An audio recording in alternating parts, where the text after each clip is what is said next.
예, 안녕하세요. 만나뵈서 반갑습니다. 저는 초등 1학년 공부 책 읽기가 전부다 저자이면서 서울 동산초등학교 교사 송재환입니다. 부모님들 요즘에 코로나 때문에 많이 힘드시죠.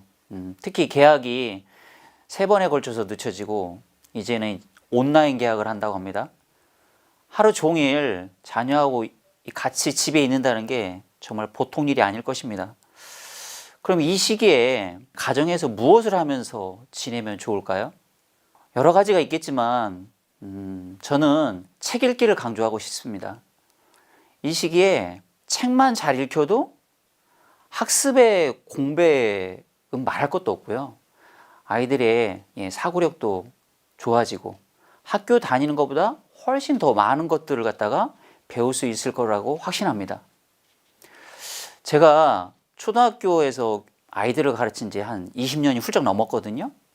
근데 그동안 많은 아이들을 가르치면서 느낀 점이 있는데 내 아이를 공부를 잘하는 아이로 만들고 싶다. 그러면 어떻게 해야 될까? 어떻게 해야 될까요? 제가 볼 때는 책을 읽혀야 된다는 겁니다. 책 잘 읽는 아이가 공부 잘하는 아이더라. 책 안 읽는 아이, 공부 못하는 아이라고 말씀을 드리고 싶습니다. 공부는 독서 그 이상도 이하도 아니라는 말씀입니다. 제가 올해 초에 대학교에 입학했다면서 찾아온 제자가 한 명 있었어요. 근데 그 제자가 찾아왔길래 그래 어디 갔니? 그랬더니 누구나 가고 싶어하는 서울대 갔다고 자랑을 하더라고요. 근데 제가 그 아이를 6학년 때 지도를 하면서 좀 다른 아이들과 남다른 면이 있었는데요. 독서를 굉장히 열심히 했다는 겁니다. 그 당시 그 아이는 6학년 때 공부는 그렇게 썩 잘하지는 못했어요. 하지만 아무튼 책은 굉장히 열심히 읽었습니다. 쉬는 시간이나 점심시간 이럴 때 책을 열심히 읽었는데 또 책을 열심히 읽었을 뿐만 아니라 그 읽는 책 내용도 굉장히 수준이 높았다는 거죠. 다른 아이들은 그 점심시간 이럴 때 무슨 책 읽는가 이렇게 딱 보면은 무슨 마법천자문이라든지 Y 시리즈 이런 그 만화책을 갖다가 주로 읽었는데 이 아이는 무슨 책 읽는가 보면은 제인 에어를 읽는다든지 빨강머리 앤을 갖다 읽는다든지 이런 소위 말하는 고전 명작을 갖다가 읽고 있었습니다.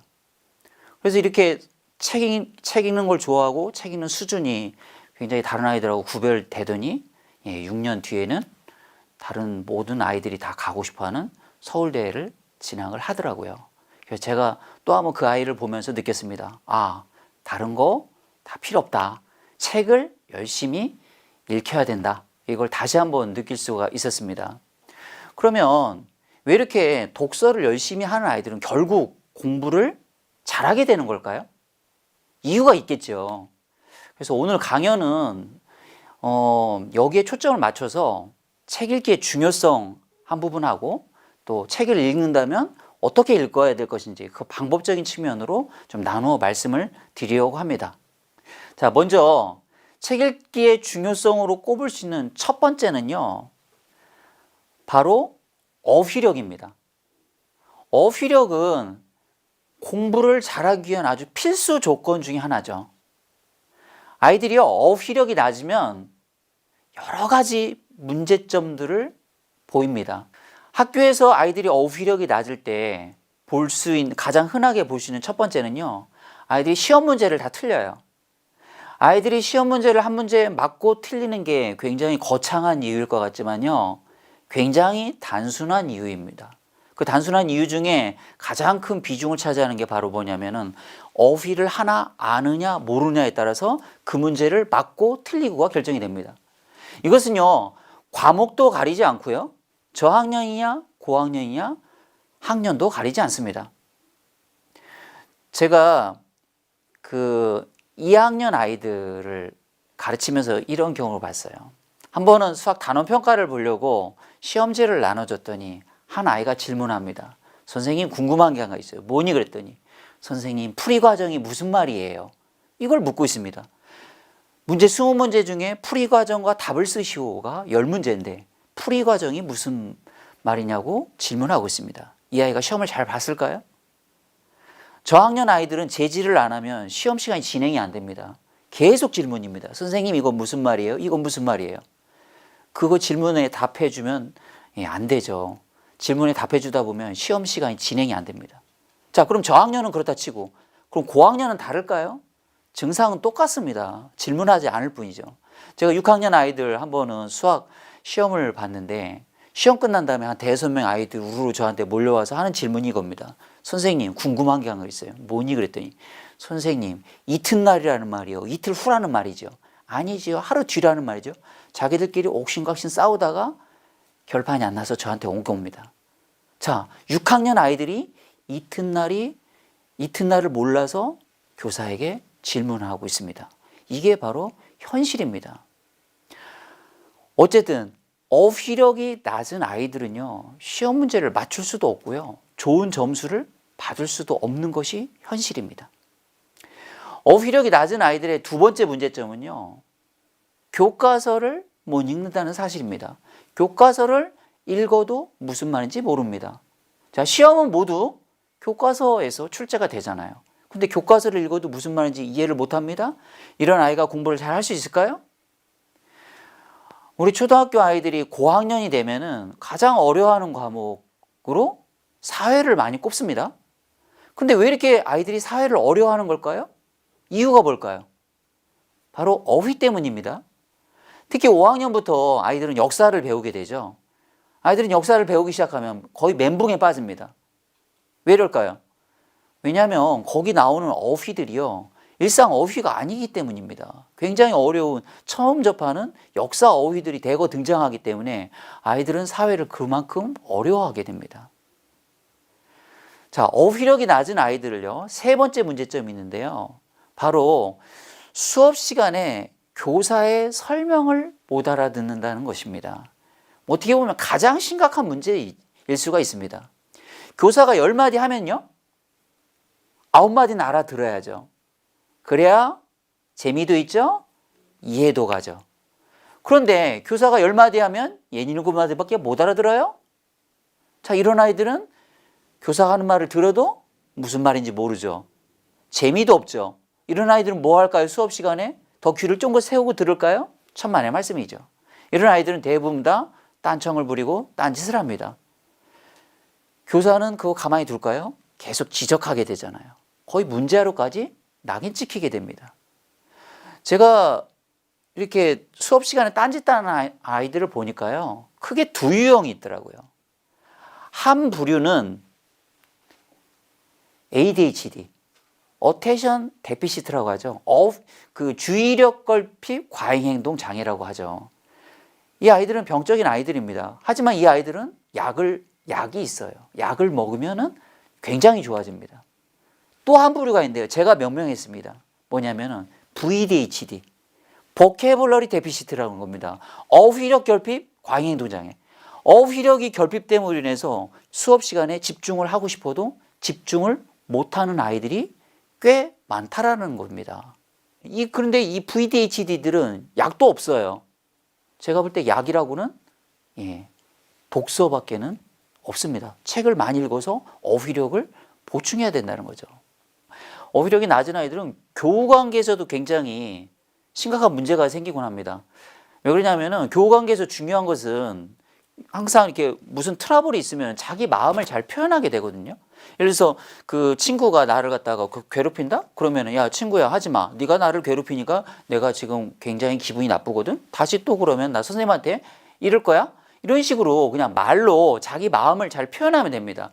그런데 이 어휘력이 낮은 아이들은 그 마음을 잘 표현을 할 줄 모릅니다. 그래서 먼저 화를 내거나 또는 주먹이 먼저 나가거나 이런 폭력적인 방법으로 해결을 갖다 하기 때문에 교우관계에 굉장히 심각한 영향을 끼치게 되는 거죠. 그래서 어휘력이 낮으면은 공부뿐만 아니라 학교생활 전반에 걸쳐서 굉장히 심각한 문제를 갖다가 야기시킬 수도 있다는 사실을 꼭 좀 기억해 주시기 바랍니다. 자, 그 다음에 초등학교가 어휘력과 관련해서 굉장히 중요한 예, 이유가 있죠. 초등학교는요, 어휘력의 빅뱅 시기라고 할 만큼 어휘력이 폭발적으로 늘어납니다. 초등학교 입학 전에 그 아이들이 구사할 수 있는 어휘 개수는 약 5천에서 6천 단어 정도밖에는 안 됩니다. 태어나서 입학 전까지 한 6천 단어밖에 안 늘어났습니다. 그런데 이러던 이 아이들의 어휘력이 초등학교 입학해서 13살, 14살 때 졸업할 때 몇 단어를 구사할 수 있냐? 약 3만 5천에서 5만 단어를 구사할 수 있어요. 초등학교 때는 거의 매년 5천 단어 이상씩, 특히 3, 4학년 때는 매년 7천 단어 이상이 늘어납니다. 그러면은 매년 5천 단어 이상이 늘어나려면은 하루에 몇 단어를 습득해야 되느냐? 거의 15단어 평균 이상을 꾸준히 습득해야 습득이 가능한 어휘수입니다. 이렇게 만약에 이 초등학교 때 어휘력을요 제대로 늘리지 못하면은 아이는 정말 평생 어휘력 빈곤자로 살아갈 수 있다는 겁니다. 정말 안타까운 거죠. 이렇게 중요한 어휘력을 그럼 어떻게 해야 될까요? 보충을 해줘야죠. 보충을. 나중에 안 그러면은 보충할 수 있는 방법이 없습니다. 독서 말고는 다른 대안이 없다는 사실입니다. 일상생활에서요. 책을 읽는다는 것은 그 작가의 어휘 세계와 만난다는 것입니다. 그 어휘의 세계를 만나는 과정을 통해서 아이의 어휘력은 깊어지고 다양해지고 넓어지는 것이죠. 자, 책 읽기의 중요성으로 꼽을 수 있는 두 번째가요. 어휘력 다음으로 이해력입니다. 이해력 없는 아이들은요. 절대 공부 잘할 수 없습니다. 제가 수학을 들어서 예를 들어보죠. 많은 부모님들이 상담 같은 거 오셔서 하소연하는 게요. 이런 겁니다. 아니 선생님, 예전 산수에 비해서 수학이 왜 이렇게 어려워졌나요? 심지어 어떤 부모님들은요. 이렇게 말씀하세요. 선생님, 산수가 수학으로 바뀌더니 정말 어려워진 것 같아요. 라고 말하기도 합니다. 정말 수학이 어려워졌을까요? 그렇지 않습니다. 예전 산수나 지금 수학이나요, 배우는 내용은 다 거기서 거기에요. 오히려 내용으로만, 내용 수준 레벨로만 따지면은 오히려 수학이 더 쉬워졌습니다. 그런데 왜 이렇게 수학이 다 어려워졌다고 느끼고 난릴까요? 이유는 간단합니다. 문제 형태가 달라졌다는 사실입니다. 예를 들어서 1, 2학년 수학 문제 예를 들어보죠. 예전에 산수 1, 2학년 문제는 이런 문제가 많이 나왔어요. 23 더하기 12. 이런 단순 연산 문제가 그 대부분이었다는 거죠. 하지만 지금은 이런 단순 연산 문제 교과서에서도 별로 나오지 않고요. 시험에도 거의 나오지 않습니다. 똑같은 문제를 갖다가 서술형 문제로 내죠. 그런데 똑같은 문제인데도 불구하고 단순 연산 문제로 내면 반에서 30명이면 대다수 아이들이 정답을 냅니다. 하지만 똑같은 문제를 서술형 문제로 내는 순간 정답률이 반에서 20명, 10명 이하로 뚝뚝 떨어집니다. 왜 그럴까요? 바로 이해력 때문이라는 겁니다. 서술형 문제는 문제를 읽고 이해를 한 다음에 식을 세워서 풀어야 하는 좀 더 복잡한 과정을 거쳐야 풀 수가 있는 거죠. 이 과정에서 가장 핵심적인 능력이 바로 이해력입니다. 이해력이 낮은 아이들은 문제를 읽고 이해를 할 수 없을 뿐만 아니라 지문을 읽고 이해하는 데도 아주 많은 시간이 소요됩니다. 이런 문제들은 바로 이해력과 관련이 있는 것입니다. 이런 이해력을 높여주기 위해서는 어떻게 해야 될까요? 여기서도 해법은 다름 아닌 독서입니다. 줄글로 된 책을 평소에 많이 읽어야 이해력이 좋아지고 이해력을 갖추고 있어야 긴 지문이나 문제를 빠른 시간에 읽고 이해할 수가 있고 공부를 잘할 수 있게 된다는 사실입니다. 자, 다음으로 책 읽기의 중요성으로 꼽을 수 있는 세 번째는 바로 배경 지식입니다. 아이들의 독서량이 가장 명확하게 드러나는 것이 바로 배경 지식입니다. 수업 시간에 아이들에게 질문을 던지고 그 답변을 들어보면요, 그 답변 수준이 정말 천차만별입니다. 저학년인데도 어떤 아이들은 고학년 이상의 그 답변을 갖다가 하기도 합니다. 아, 저 아이의 끝은 어디일까? 가늠이 잘 안 되죠. 또 어떤 아이들은 저학년 아이들한테 이렇게 질문을 해보면은 정말 유치원 수준의 답변을 합니다. 저 아이의 바닥은 어디일까? 정말 궁금증이 유발되는 그런 아이들도 있습니다. 이처럼 질문을 던졌을 때 왜 이렇게 답변의 수준이 천차만별일까요? 그것은 바로 배경 지식의 차이 때문입니다. 책을 많이 읽는 아이들은 사전에 배경 지식이 많이 쌓여 있기 때문에 교사의 질문에 수준 높은 답변을 할 수 있습니다. 이런 아이들은 수준 높은 답변을 할 수 있을 뿐만 아니라 수업에 굉장히 적극적이라는 겁니다.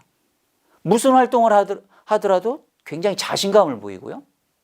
하지만 책을 읽지 않은 아이들은 배경 지식이 없기 때문에 교사가 질문을 던지면 눈을 피하죠. 수업을 참여를 굉장히 수동적으로 합니다. 그리고 무슨 활동을 시키더라도 자신감 없는 태도를 갖다가 보이곤 합니다. 뿐만 아니라 배경 지식의 양에 따라서요, 수업의 이해도가 현격하게 차이가 납니다. 이뿐이겠습니까? 글쓰기도요, 배경 지식이 많은 아이들은 글쓰기에 대해서 두려움이 없습니다. 뿐만 아니라 인용 글쓰기, 인용 말하기 등을 아주 잘합니다. 하지만 배경 지식이 없는 아이들은요, 글 쓰라고 하면은 울고 있습니다. 선생님, 뭘 써야 될지 모르겠어요. 이러면서 1시간 동안 한두 줄도 못 쓰면서 울고 있는 것이 현실입니다. 아주 글쓰기를 매우 싫어하죠. 배경 지식이 형성이 되어 있지 않기 때문입니다. 자, 그러면은 배경 지식을 늘려주기 위해서 어떻게 해야 될까요? 물론 다양한 경험을 많이 시켜주면 좋겠죠. 하지만 이런 직접적인 경험은 한계가 있습니다. 배경 지식에 있어서도 역시 책 읽기가 정답입니다. 책을 한 권 한 권 읽어갈 때마다 아이의 배경 지식은 눈덩이처럼 불어난다는 사실을 꼭 기억했으면 좋겠습니다. 자, 이제까지 제가 독서의 중요성을 어휘력, 이해력, 배경 지식 등을 갖다가 예를 들어서 좀 구체적으로 설명을 드렸습니다. 자, 독서의 중요성은 이것뿐만 아니라 상상력, 창의력, 문제 해결력, 글쓰기 이런 것에 직간접적인 영향을 끼칩니다.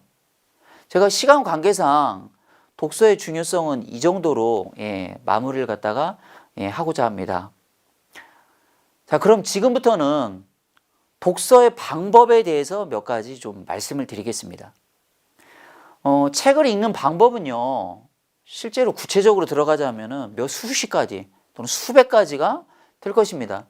제가 이 시간을 갖다 빌어서 구체적인 방법을 미주알 고주알 몇 가지 말씀드리는 것보다는요, 큰 원칙적인 것들을 갖다가 말씀드리려고 합니다. 책을 어떻게 읽으면 좋을까요? 저는 이런 원칙을 좀 말씀드리고 싶습니다. 눈으로만 읽지 말아라.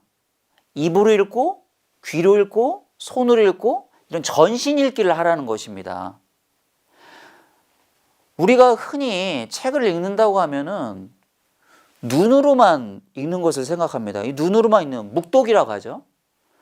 하지만 이 눈으로만 읽는 묵독은요, 옆에서 볼 때는 굉장히 집중하고 학습 효과도 좋을 것 같죠.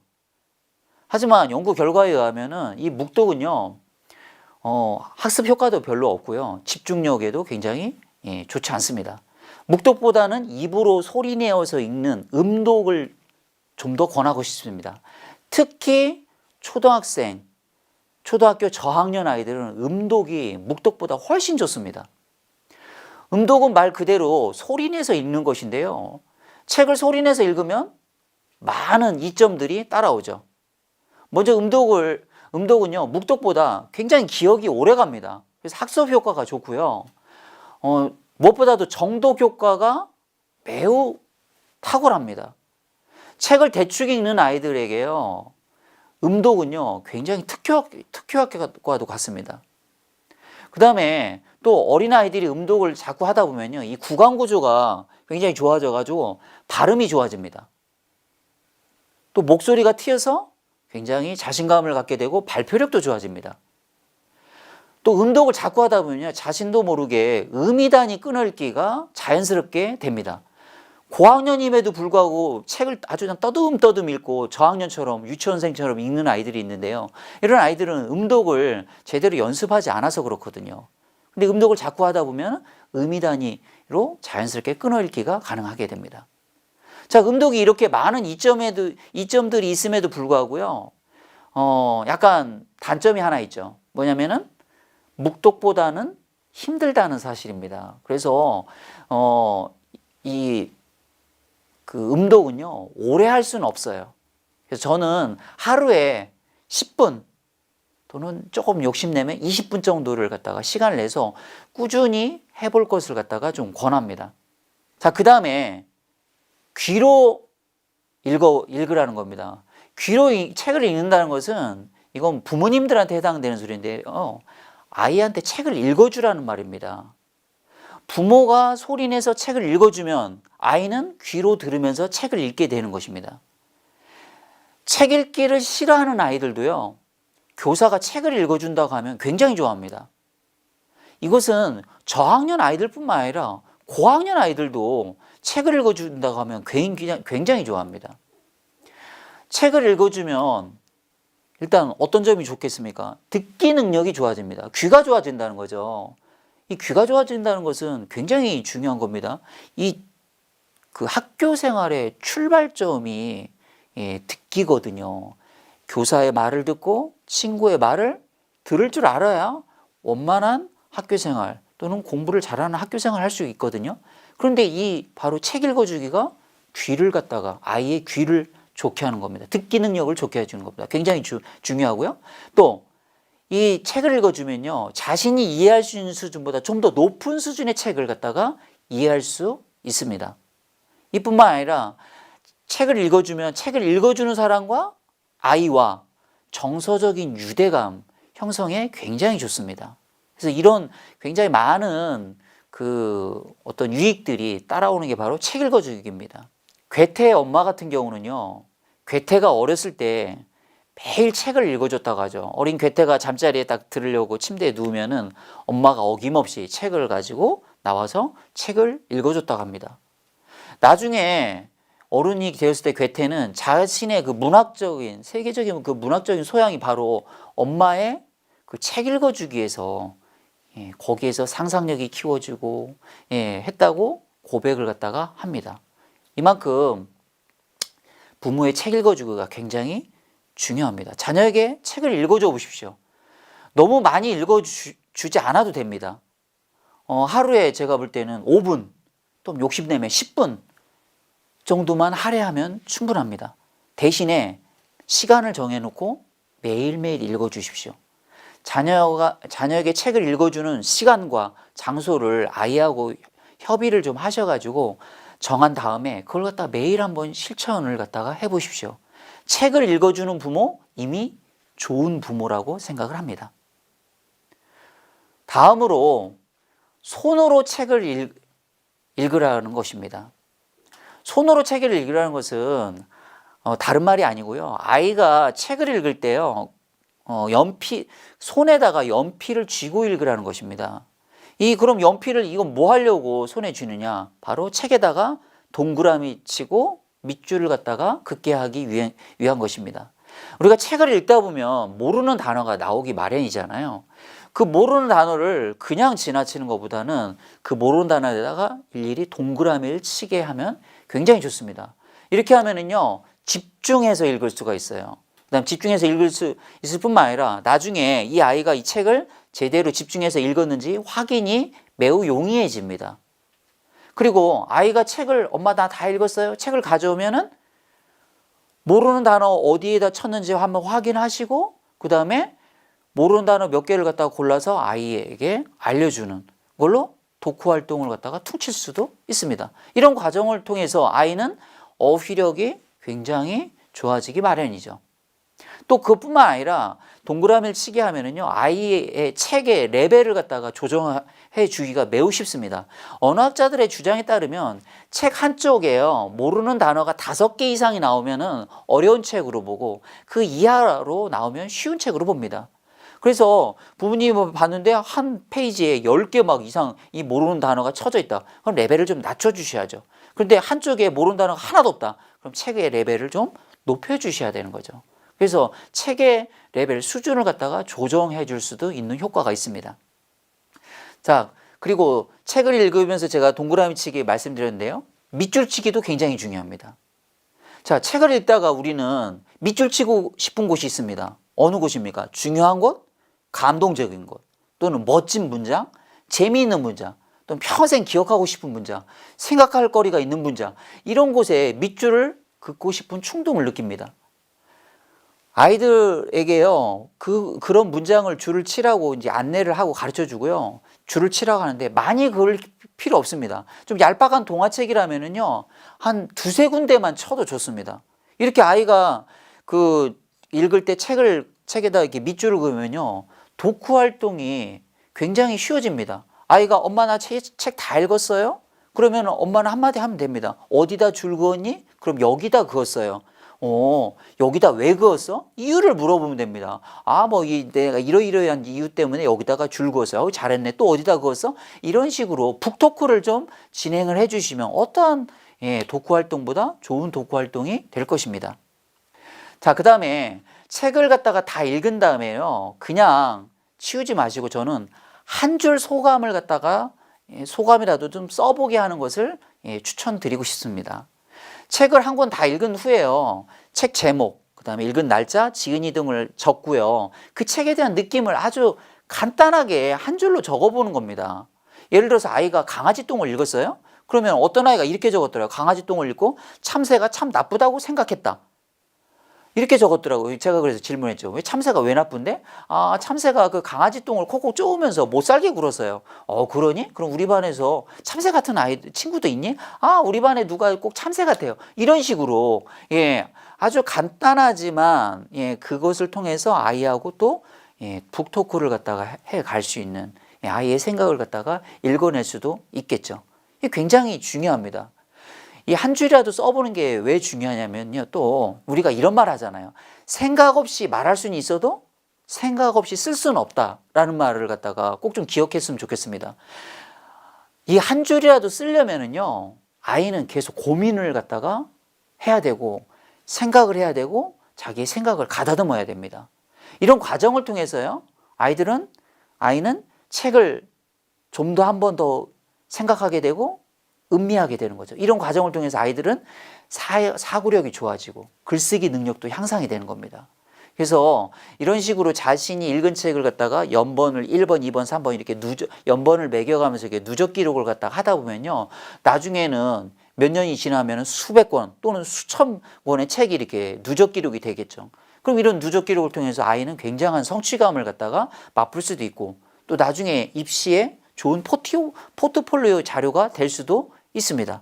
그래서 저는 꼭 좀 권해드리고 싶습니다. 이제 좀 강연을 좀 마무리를 좀 짓고자 하는데요.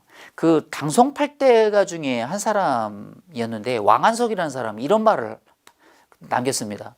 가난한 사람은 독서를 통해서 부자가 된다. 부자는 독서를 통해서 귀한 사람이 된다. 라는 말을 남겼는데요. 저는 이 왕한석의 말에 전적으로 동감합니다. 혹시 자녀를 부자 혹은 귀한 사람으로 키우고 싶으신 부모님들이 계시다면 이 왕한석의 말을 한번 믿어보십시오. 자녀와 같이 한번 책을 읽어보십시오. 왕한석의 말이 정말 사실인지 아닌지 증명이 될 겁니다. 자녀와 같이 책을 읽으면서 이 코로나 때문에 힘든 시절을 좀 행복하고 아름다운 시간으로 꾸며보시기를 바랍니다. 장시간 동안 강연을 경청해 주셔서 감사합니다. 이상 마치겠습니다. 감사합니다.